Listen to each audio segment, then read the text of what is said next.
Good day and welcome to Letters and Politics. I'm Mitch Jeserich. Today we're going to be in conversation about the collapse of two banks over the last couple of days, Silicon Valley Bank in California and Signature Bank of New York. My guest for this is Richard Wolff. Richard Wolff is a professor of economics, host of the program Economic Update, and of course you can find his work at the website democracyatwork.info. Professor Wolff, always a great pleasure, sir, to have you on this program. Thank you for taking the time today. My pleasure, Mitch. It's always a very good moment for me to be talking with you. It's funny. We became friends with the collapse after the collapse of the banking industry in 2008. And as I did then in the early days of it, it's like I didn't understand it. I'm just going to ignore this for right now. And then I had to come to you to dig me out of that intellectual hole I found myself in. Almost my reaction over the weekend when I heard about these two banks. And then I remembered, wait, this was my reaction in 2008. I better do what I did then. I better call Richard Wolff, because you do have this great ability of taking what seems to be complicated and hard to understand and showing that it's actually not that complicated at all. So let me just begin. What is important to understand concerning the collapse of these two banks? Okay, well, the first thing to say is that you're absolutely right. It is not all that complicated. Most of the complicated noise you hear from the executives and the regulators is precisely designed to make you turn away from paying much attention because they've rendered it so complicated that no sane person would follow it. I also want to tell you from personal experience that the people who run our banks are, as my cousin used to say, not the sharpest knives in the drawer. So take with a grain of salt what they're saying. Let me give you an example. March 11th, The Intercept, it's a very well-known podcaster on the thing. They quote the president of Silicon Valley Bank, a man named Greg Becker, giving testimony to Congress in which he requests what was eventually done, a relaxing of the post-2008 reforms, the Dodd-Frank bill and those things. He's asking for that to be taken off of his bank, and he ends his argument, and I'm quoting now, just to give you an idea. Given the low risk profile of our activities. That's the man telling the Congress how low risk his business is, and that low risk collapsed the bank last weekend. Here's what a bank does. Very simple. Commercial banks take in deposits from businesses and from individuals. They give you, as I'm sure you've noticed, next to nothing for that deposit. You're supposed to be grateful that they're holding it for you, that it's safe, and that you get a monthly document telling you what's been happening to it. That costs them next to nothing. They then take your deposit, your money, and lend it out wherever they can get the highest rate of return, to a corporate borrower, to an individual to use as their credit card backup, and so on. In other words, the bank lives off the difference between what it pays you for your money, very little, and what it gets by lending your money out, which can be significant. One of the most important investments banks make is they buy government bonds. In other words, they take the deposit you put in and they lend it to the United States government. A little aside, if you do that yourself, you can make the difference rather than the bank. It's called getting rid of the middleman. Just don't tell the banker the way you heard it, okay? Everything I'm telling you is completely legal and normal. Here's what Silicon Valley Bank did. It took in deposits, and it made loans to local startups, and it bought government bonds. And that's what it did, and it made a lot of money for a bunch of years doing that.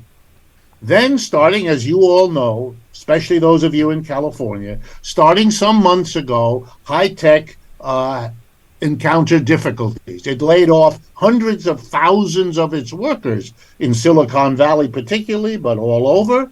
Of course, if the high-tech company cuts back its operations, it puts less deposits in the bank. It doesn't need them for the business that's now reduced. Likewise, the individuals who lost their jobs could not make their mortgage payments the way they used to. They didn't have money to put in a deposit in the bank. They were scurrying around, maybe finding a job somewhere else. Their deposits began to shrink.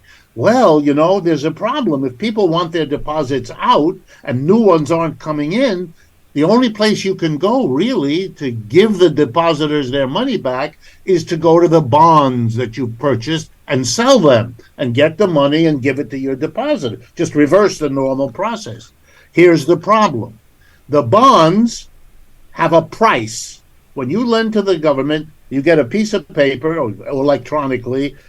You've lent the government $1 million. We'll pay you back in 2 years and 6 months, and we'll give you this interest every year. That's how it works. If the interest rates go up, the price of the bond goes down. If you want, I can explain that later. It's just arithmetic, the way it works.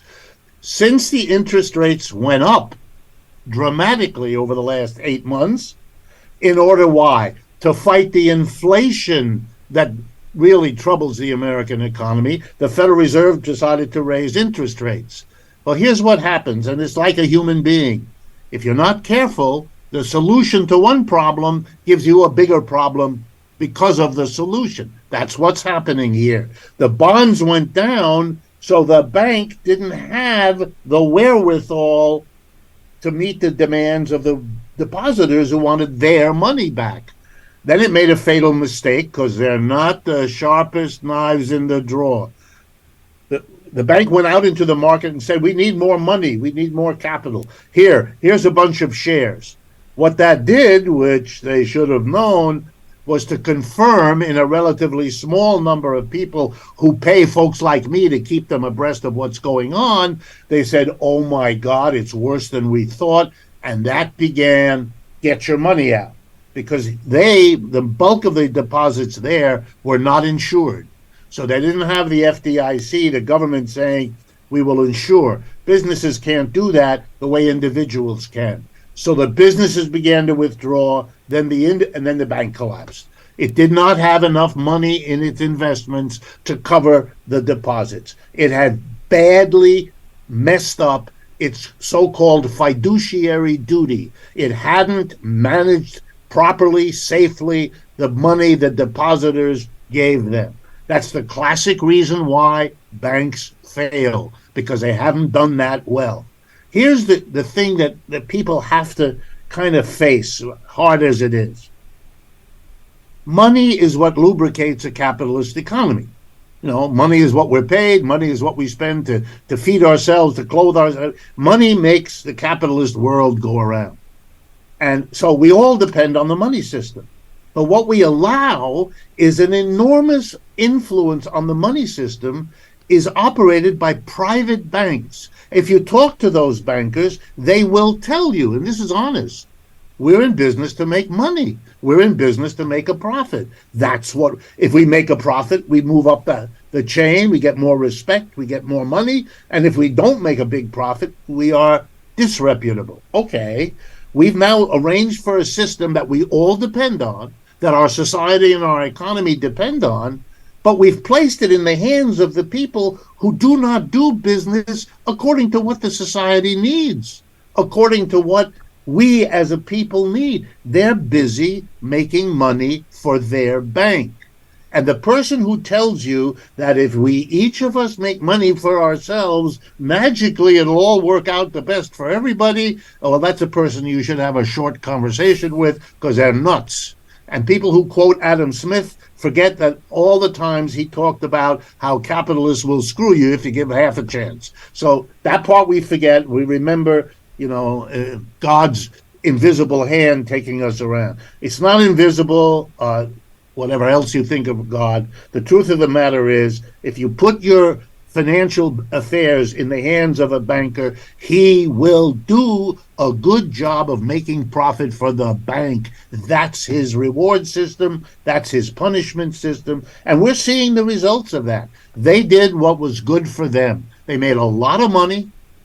This executive Becker himself, many millions and millions of dollars. Then when they mess up, when they cause a tremendous crisis in the whole society, the people of the country come in and rescue them. Nouriel Roubini is a professor of business quite well known in New York. He puts it nicely.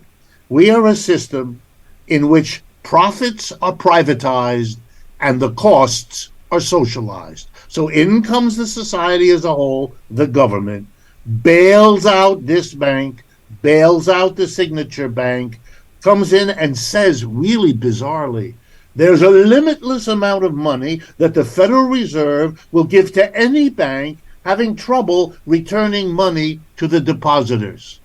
Oh my God, we're in a society that says we have a problem with inflation.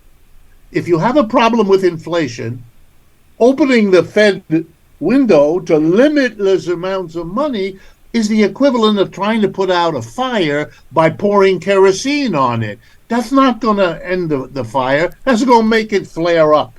So you're watching a system, and this is what's scary.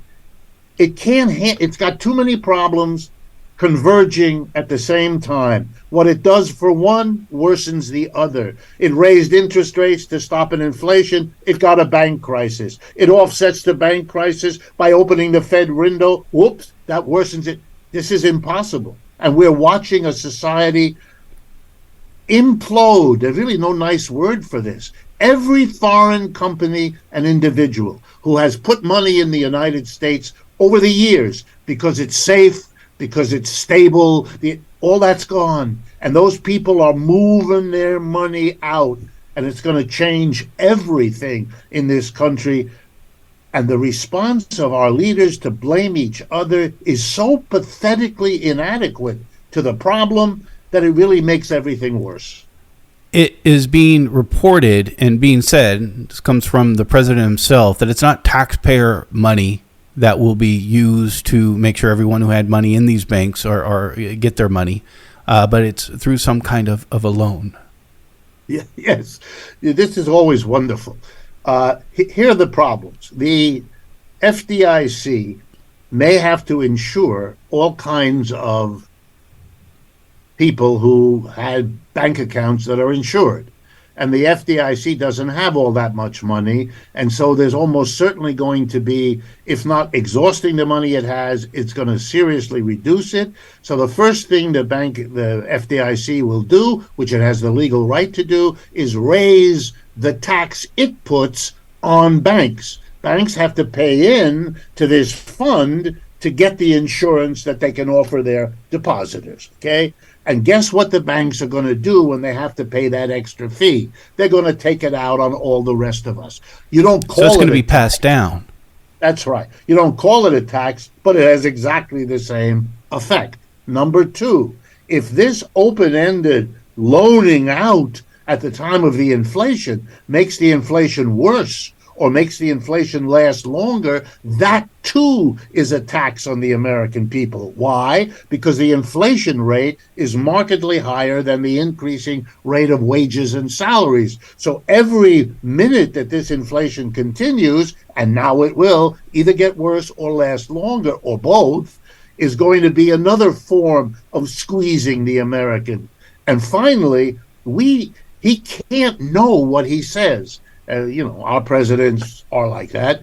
I'll leave it at that. He can't know because we don't know yet. No one does what all the ramifications will be of this bank crisis.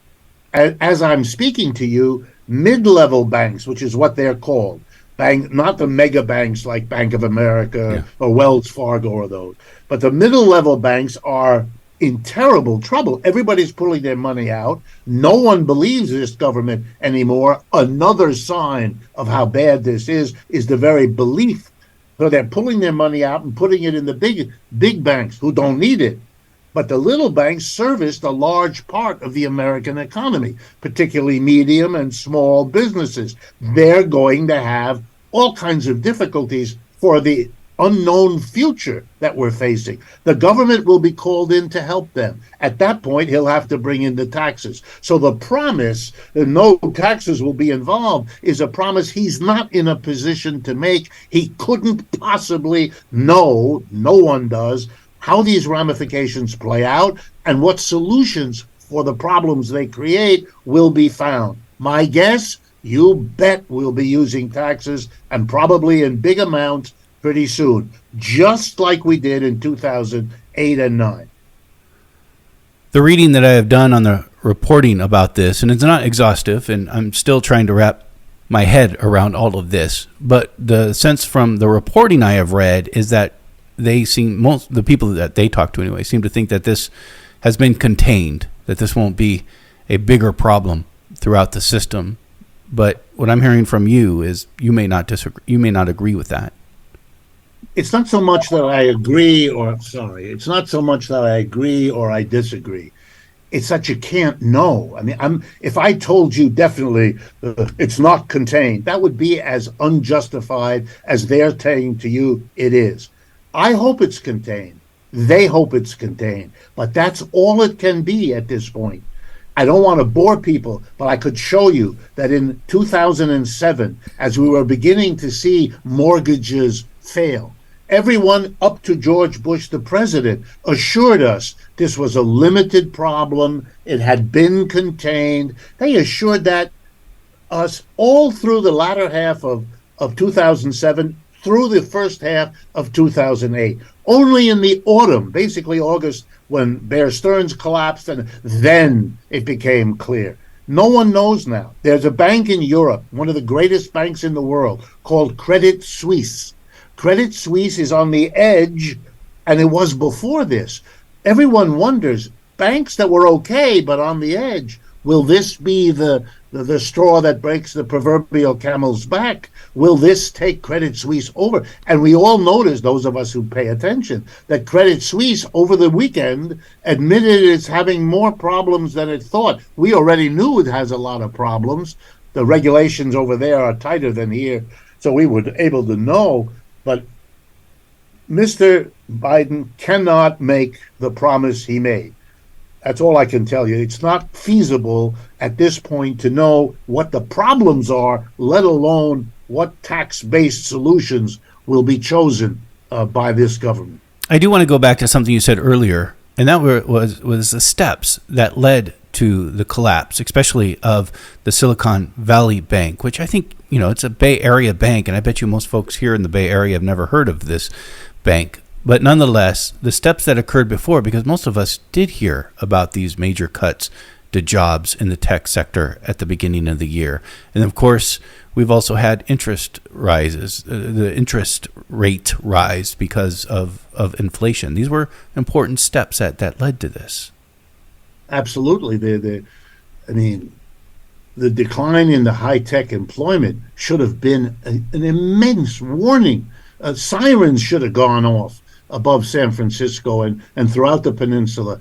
What do you think it means if hundreds of thousands of people, many of whom are paid quite well by American standards, are suddenly in a financial crash? The people who spent those wild amounts of money buying housing in and around San Francisco, giving you the statistic of, I think, the most expensive city in the country, or at least among the 3 or 4, those people all have mortgages, and those mortgages all depend on their having a salary, which they don't have anymore, which means not only do they not have money, but the banks that have mortgages out to them, what's happening? They can't collect on that. And who are they going to sell the house to? If everybody's leaving San Francisco looking for jobs, all those people, then it's not a good time to be selling a house. You're going to have to bring that house down. That's a loss for the bank. It doesn't want to do. The bank is not a real estate dealer. They don't want to deal with that. So you have that's what happens. We are an interconnected system. Capitalism has interconnected us over the last 2 or 3 centuries in ways never seen before. So no one knows all of the implications, but the firing of all those people, and remember, a tiny group of executives make a decision in a room we don't even know about, and suddenly 30,000 people are not working for Intel or Apple or IBM or any of the others. They have no say in this decision. I mean, not only is it not democratic, it is the most dictatorial arrangement. Those executives weren't elected by the people they're firing. The people who are fired are affected. The banks that they lent to, borrowed from, are affected. All these people are affected, have no say, don't even know until the hammer drops on them. Yeah, and then if you raise interest rates, everybody understands the value of a bond goes down. Well, the law allows banks to list as their assets the price they paid for the bond. not what it's worth today. Sometimes banks are required to do something called mark to market. In other words, adjust the value on their portfolio of a bond for what it would actually get if you had to sell it. Then you would suddenly say, oh my God, their investments have gone down. How could they cover the demand back for their deposits? They couldn't. Oh my God, those questions, those go through the minds of those executives. They will be asked, and they'll have no answer. They will be asked, why didn't you let everybody know? But I'll give you the answer, because that's not profitable. We can get through this. We'll do this. We'll do that. We'll hope for that. The government will come in. That's what they do because they want to hold on. They just lost their jobs, these executives. They are gone. Those banks, they will never run that bank again. My guess is they'll never run any bank again, given what they're going to have to say when they submit their resume. So, wow. All these things swept aside in the single-minded, we'll get through it, we'll make a lot of money, we've been making a lot of money, this will pass. That's what happens. That's, by the way, why you have regulation. If I can say one word about that, here is a lesson in regulation. It never works. Capitalists are the people who get into their hands the wealth of society. We know that. We see that. We know who gets the profits. The major shareholders, the top executives. They have every incentive to block reforms that limit their profitability. They block them for years. When finally the reforms are passed, usually after a crisis like this, they fight that. They make them weaker than they would otherwise be, just as Greg Becker of this bank did. And then as soon as they're passed, weakened, they go to work to repeal them, to weaken them further. That's the history of every reform. We had a reform after the Great Depression called the Glass-Steagall Act to limit what banks could do. In 1999, the Glass-Steagall bill was finally repealed, and the repeal signed by the then President Bill Clinton. It's not just Republicans who do this. On target, a few years later, the great crash of 2008 and 9, after which we had Dodd-Frank, more reforms. And what happened to them? Weakened before they were passed, then opposed after they were passed, then reduced, eliminated. Donald Trump went a big step, reduced it, and here we are with the next crisis. This is so repetitive, it's so boring as a part of the history of capitalism that the only mystery, really, is that otherwise intelligent people, which most of us are, seem to need to not see it. My wife is a psychotherapist. You know her. She has taught me the important psychological concept of denial. I feel myself to be an economist, and I'm not, by far not the only one, explaining all of this, which we are doing as best we can. It's not difficult. What there is a problem. People don't want to see it. They don't want to start the mental process of seeing the depths of the problem because they're afraid of where it will take them. And their fear is legitimate. The solution to make believe it isn't there, that's self-destructive. Professor Wolff, you are in big demand today, and we are already past time that you were supposed to give to us. And I am incredibly thankful to you for that. But I also want to respect your time, and I want to thank you for joining us today. My pleasure, Mitch. And if we can arrange another time soon, and if you want to continue, please know that I admire everything you do and the Pacifica Network for making all of this kind of material available. So I'm always at your disposal. Just get in touch. Well, you know I do, so we'll be following up. The best to you, sir. You too. Thank you.